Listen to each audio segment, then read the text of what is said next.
शुरुआत जो से होती है, जो हर रोज की तरह सुबह उठकर फ्रेश होकर अपनी बुक स्टोर जाता है जहाँ वो काम किया करता था। मगर आज का दिन उसके लिए थोड़ा खास बन जाता है जब एक प्यारी सी लड़की बुक स्टोर पर किसी खास किताब की तलाश में आती है जो उस लड़की से बात करने की कोशिश करता है।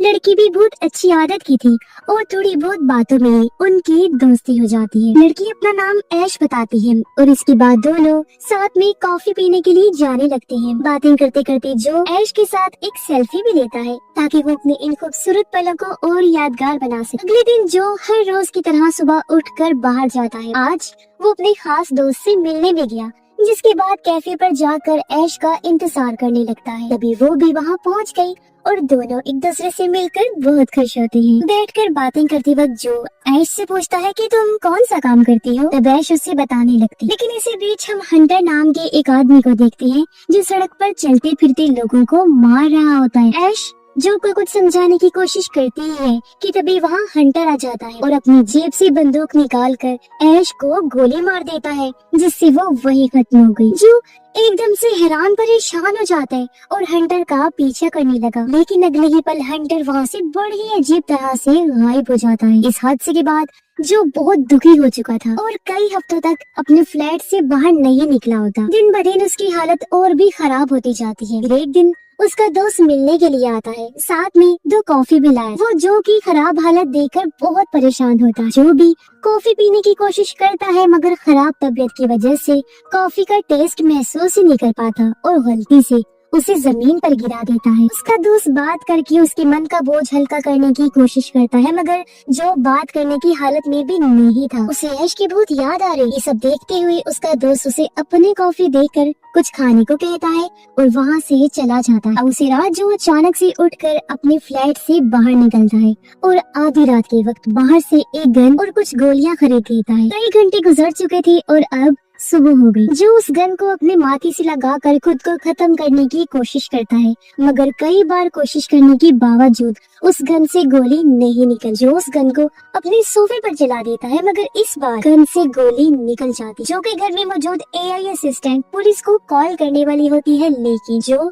उसे ऐसा करने से मना कर देता है। वो एक बार फिर खुद पर गोली चलाने की कोशिश करता है, मगर इस बार भी गन से गोली नहीं निकली। जो ने परेशान होकर अपने फ्लैट का ग्लास तोड़ दिया और वहाँ से कूद जाता है। मगर हैरानी वाली बात ये थी कि शीशे के टुकड़ों समेत जो हवा में ही लटका रह जाता है। अचानक से उसकी आंख अपने बिस्तर पर खुली और घर की सारी चीजें वैसी की वैसी ही पड़ी होती हैं। जो ये सब देखकर परेशान हो जाता है और उसे कुछ भी समझ नहीं आता कि आखिर मेरे साथ ये हो क्या रहा है। तभी उसकी एआई असिस्टेंट कहती है कि तुम्हारे फोन पर ऐश के अर्जेंट मैसेजेस आ रहे हैं, मगर ऐश तो कब की मर चुकी थी। जो उन्हें पुराने रिकॉर्डेड मैसेजेस समझकर नजरअंदाज कर देता है और घर से बाहर चला जाता है। रास्ते में चलते वक्त वो पास से गुजर रही एक लड़की का चेहरा देखता है जो अजीब तरह से ग्लिच कर रहा था, जैसे उसमें कोई खराबी हो और वो किसी स्क्रीन की तरह लग रहा था। इन सब के बाद जो सीधा अपने दोस्त के पास गया और उसे अपना फोन दिखाता है जिसमें लगातार ऐश के मैसेजेस आ रहे होते हैं। उसका दोस्त कहता है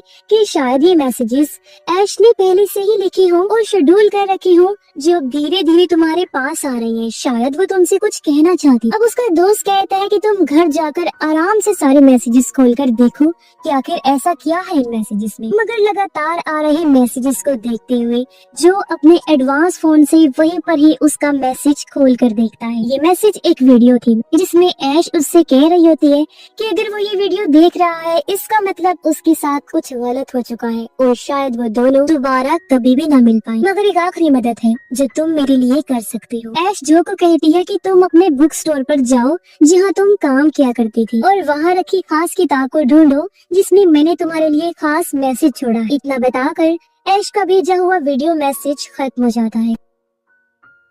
अब हम देखते हैं कुछ लोग जो कि हर एक हरकत पर बड़ी ही बारीकी से नजर रख रहे हैं। इसके बाद जो सीधा अपने बुक स्टोर गया जहां वो अपनी कोलीग से उसके लिए आई हुई कोई बुक या पार्सल के बारे में पूछता है। उसकी कोलीग उसे एक रेड कलर की बुक देती है। उस बुक को लेकर जो स्टोर से बाहर निकल जाता है। बाहर उसने जैसे बुक को खोला उसमें सिर्फ एक लव लेटर था जो जैसे उसे पढ़ता है अचानक से उसे झटका लगा, जिसके बाद वो वहाँ से अपने घर के लिए जाने लगता है। मगर तभी एक आदमी उसका पीछा करना शुरू कर देता है। अब हमें दिखाया जाता है कि जिस दुनिया में जो रह रहा है वो सिर्फ एक वीडियो गेम है जिसमें नकली दुनिया बनाई हुई है, जिसका कंट्रोल किसी बड़ी कंपनी के पास होता है और इस दुनिया को डिजिटल दुनिया कहेंगे। वो लोग इस डिजिटल यूनिवर्स में अपने दो आदमियों को भेजते हैं ताकि वो दोनों मिलकर जो को खत्म कर सके। इसलिए कंपनी के अब दोनों लोग ही जो का पीछा करते करते उसकी बिल्डिंग तक पहुंच जाते। जो को शक हुआ कि कोई उसका पीछा कर रहा है। वो अपने फ्लैट में घुसकर दरवाजा बंद करने की कोशिश करता है, लेकिन वो आदमी अपने पैरों से दरवाजे को ब्लॉक कर देता है, यानी कि दरवाजा बंद नहीं हो सकता था। आदमी अंदर घुस गया, जो उस पर गोली चलाने की कोशिश करता है, लेकिन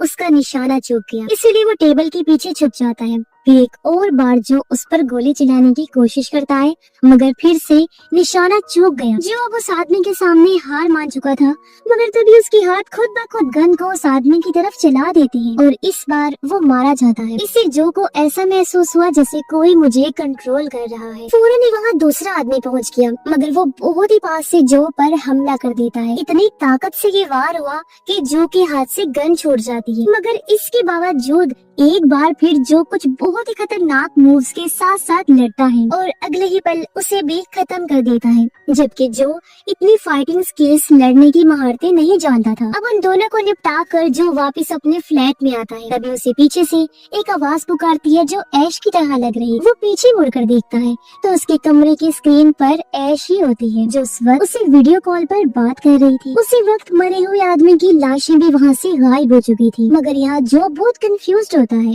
क्योंकि उसने खुद अपनी आंखों के सामने ऐश को मरते हुए देखा था, मगर अब वो उसके सामने एक वीडियो कॉल पर थी। अब ऐश उसकी कंफ्यूजन दूर करती उससे पहले जो को बताती है कि पिछले कुछ सालों में इंसानों ने टेक्नोलॉजी में बहुत ज्यादा तरक्की की है। एंटरटेनमेंट और गेमिंग इंडस्ट्रीज ने काफी आगे बढ़कर नए प्रोजेक्ट्स बनाए। उन्हीं में से एक कंपनी थी जिसका वर्कर था हंटर, जिसने कई सालों तक दुनिया का डेटा इकट्ठा करके एक ऐसा प्रोजेक्ट बनाया जो बिल्कुल असली दुनिया जैसा ही था और उसे वीडियो गेम कहा जाने लगा। मगर अभी भी हंटर एक बहुत बड़े मसले को हल नहीं कर पा रहा। उन्हीं दिनों हंटर की मुलाकात उसी आदमी से हुई जो इस नकली दुनिया में जो का दोस्त है। जो के दोस्त ने हंटर की बहुत मदद की और उन सब मसलों को हल किया जिनका मुकाबला हंटर को करना पड़ रहा था। और फिर तैयार हुई एक ऐसी दुनिया जो असली तो नहीं थी मगर असली से कम भी नहीं लगती। उस दुनिया में हंटर ने डिजिटल आबादी बनाई। जाहिर है ये एक बहुत बड़ी कामयाबी साबित हुई और कंपनी ने इसे एडवांस्ड रिसर्च और मजीद रिसर्च को अच्छा करने के लिए इस्तेमाल करना शुरू कर दिया। हंटर ने उस डिजिटल यूनिवर्स में कई सारे खतरनाक एक्सपेरिमेंट्स तजुर्बे किए, जैसे कि लोगों पर न्यूक्लियर बॉम्ब गिरा देना वगैरह वगैरह, और उनको खत्म कर दिया। कुछ ही टाइम में हंटर उस कंपनी का CEO बन गया और ये सब चलता रहा। वो हमेशा ऐसे टेस्ट करके फिर पूरे डिजिटल यूनिवर्स को रीस्टार्ट कर देता था, जिससे सब कुछ पहले की तरह हो जाया करता। फिर उसने जो वाली दुनिया के लिए और जो का कैरेक्टर वहाँ बनाया गया, जिसके बाद वो जो की दुनिया में भी खतरनाक एक्सपेरिमेंट करने वाला। ऐश इस यूनिवर्स में हंटर के सिस्टम को हैक करके आई थी, मगर उसे जो पसंद आ गया था, इसीलिए वो जो को कुछ होने देना नहीं चाहती थी और किसी भी हालत में हंटर को एक्सपेरिमेंट करने से रोकना चाहती थी। ये सब सुनकर जो बहुत हैरान, क्योंकि वो आज तक खुद को असली समझता था, मगर वो सिर्फ एक सिस्टम के कोड्स का नतीजा था। अब ऐश जो को हंटर की तस्वीरें दिखाती है और बताती है कि ये वही इंसान है जिसने उस दिन मुझे शूट करके मार दिया था जब मैं तुम्हारे साथ। और हंटर के साथ वो जो के दोस्त की तस्वीरें भी दिखाती है और बताती है कि तुम्हारे दोस्त ने शुरुआत में हंटर का साथ दिया, मगर बाद में उसकी हरकतों से परेशान होकर उसने हंटर के साथ काम करना बंद कर दिया और कहीं गायब सा हो गया। अब ऐश को उस सिस्टम से कुछ डेटा निकालने की जरूरत थी, मगर उसे मदद चाहिए थी जो सिर्फ जो का दोस्त ही कर सकता था। अब हम देखते हैं हंटर की टीम में काम कर रही लड़की को, जो उसकी मैनेजर थी। वो हंटर से बहुत नाखुश, क्योंकि हंटर बार बार सिस्टम में छेड़छाड़ कर रहा था और सिस्टम के असूलों को तोड़ रहा था। मगर हंटर को किसी भी चीज की कोई परवाह नहीं थी, उसे सिर्फ अपने एक्सपेरिमेंट से मतलब था। अब हंटर मैनेजर लड़की से कहता है कि जिस लड़की को मैंने डिजिटल यूनिवर्स में गोली मारी थी उसे इस असल दुनिया में ढूंढ कर लेकर आओ। जो सुनकर मैनेजर वहाँ से चली जाती है। उसने दरअसल ऐश की बात की होती है। जो का दोस्त जब देखता है कि ऐश और जो को मेरी जरूरत है, तो वो ऐश को कॉल करता है और उससे बात करने लगा, मगर ज्यादा बात हो पाती इससे पहले ही जो के दोस्त को किसी वजह से कॉल कट करनी पड़ती है। अब ऐश असली दुनिया में जहाँ रह रही थी वहाँ कुछ लोग अजीब से मास्क पहनकर घुस जाते हैं। तब किसी तरह ऐश घर से बाहर निकल जाती है, मगर एक ड्रोन उसका पीछा करना शुरू कर देता है। उन सब से किसी तरह बचकर ऐश जो के दोस्त की बताई हुई जगह पर पहुँचती है, जो उसका घर। जो का दोस्त उसे कहता है कि तुम्हारे साथ जो भी हथियार मौजूद हैं उन्हें बाहर छोड़ कर आओ। तब ऐश दिखाकर कहती है कि मेरे पास बस एक छोटा सा चाकू ही है। तो वो ऐश को घर के अंदर बुला लेता है, जहाँ वो जो के दोस्त को बताती है कि हंटर की आदमी मेरा पीछा कर रही है और उससे पूछती है कि आखिर तुम उस डिजिटल यूनिवर्स में क्या कर रही हो, और हाँ, मैं भी वापस उस दुनिया में जाना चाहती हूँ, तो मुझे तुम्हारी मदद चाहिए। जिसके लिए जो का दोस्त मान भी जाता है, इसलिए वो उसे एक महफूज जगह पर ले गया और ऐश एक बार फिर डिजिटल यूनिवर्स के अंदर चली जाती है। मगर हंटर के सिस्टम पर इस चीज का अलर्ट भी आ गया था। उस यूनिवर्स में पहुंचकर ऐश थोड़ी देर तक जो से बात करती रहती है, मगर अगले ही पल वहाँ से गायब हो जाती है, क्योंकि हंटर को शक होने की वजह से जो के दोस्त ने ऐश को वापस बाहर निकाल लिया था। और अब ऐश वहाँ से चले जाती है,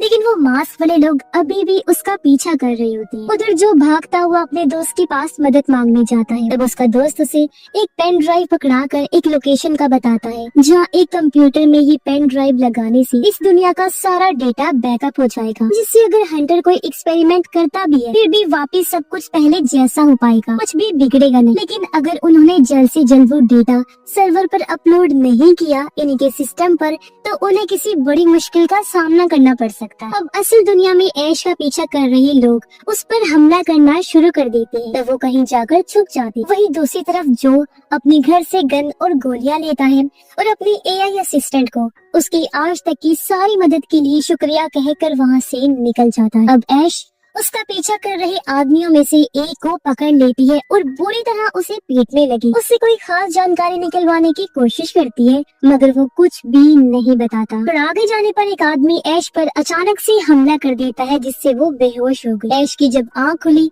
तो वो खुद को हंटर के ऑफिस में पाती है और लोगों ने उसका हथियार भी छीन लिया। अब हंटर खुद डिजिटल यूनिवर्स के अंदर जाता है और जो के दोस्त से मिला। हंटर को उसकी हरकतों की वजह से उस पर बहुत गुस्सा आ रहा था, जबकि जो के दोस्त को भी ये बात बिल्कुल पसंद नहीं आ रही थी कि वो इस यूनिवर्स के लोगों को मार रहा है सिर्फ अपने कुछ फालतू के एक्सपेरिमेंट्स के लिए। मगर तभी बैठे बैठे जो के दोस्त को अचानक से कुछ होने लगा, जैसे उसका गला घुट रहा है। दरअसल असल दुनिया में हंटर के आदमियों ने उसे ढूंढ लिया था और उसका गला पकड़कर पीट रहे थे, और अब वो उसे जान से मार कर वहाँ से चले जाते हैं। वहीं दूसरी तरफ जो अपने दोस्त की बताई हुई लोकेशन पर पहुँचता है और वैसा ही करता है जैसा उसके दोस्त ने करने को कहा था, जिससे हंटर के ऑफिस में रेड अलर्ट आने लगा, इनकी कोई खतरा है। इसीलिए जो को रोकने हंटर के दो आदमी वहाँ पहुँच जाते हैं। तब जो टाइम जाया ना करते हुए उस पेन ड्राइव को कंप्यूटर सिस्टम में लगा देता है, जिससे उसे साइड में एक लिस्ट नजर आई। वहाँ एंटर करने पर एक कबर्ड खुल गया, जिसके अंदर कई सारे हथियार होते हैं। जो उनमें से एक गन लेकर उन लोगों का इंतजार करने लगता है और उनके आते ही उन्हें शूट करके खत्म कर देता है। अब हंटर इन सब से परेशान हो गया था और वो जो को वहाँ से निकाल कर एक सुनसान जगह पर लाता है। हंटर उसके सारे हथियार गायब कर देता है और उसे हवा में लटका देता है। हंटर उसे सिस्टम से डिलीट करने ही वाला होता है कि तभी अचानक हंटर का कंट्रोल उस पर से बिल्कुल खत्म हो गया और जो अपनी गन निकाल कर उसे शूट कर देता है, इसीलिए वो जो का कुछ बिगाड़ नहीं पाता। अब हंटर सिस्टम को पूरी तरह रीबूट करने वाला होता है, जिसके बाद डिजिटल यूनिवर्स का पूरा डेटा यानी कि सब कुछ पूरी तरह से रीसेट हो जाने वाला था, यानी सिस्टम दोबारा नए सिरे से चलेगा। तब ऐश उसे आखिरी बार जो से बात करवाने की रिक्वेस्ट करती है। हंटर सिस्टम को रीबूट पर लगा देता है और आखिरी बार जो से ऐश की बात कराता है। अब जो ऐश से कुछ भी कह पाता इससे पहले ही उसके आसपास की सारी चीजें और बिल्डिंग्स हवा में उड़ने लगती है और फिर सब कुछ गायब हो जाता है, यानी सिस्टम रीबूट हो चुका था। अब हंटर ऐश को भी खत्म करने वाला होता है,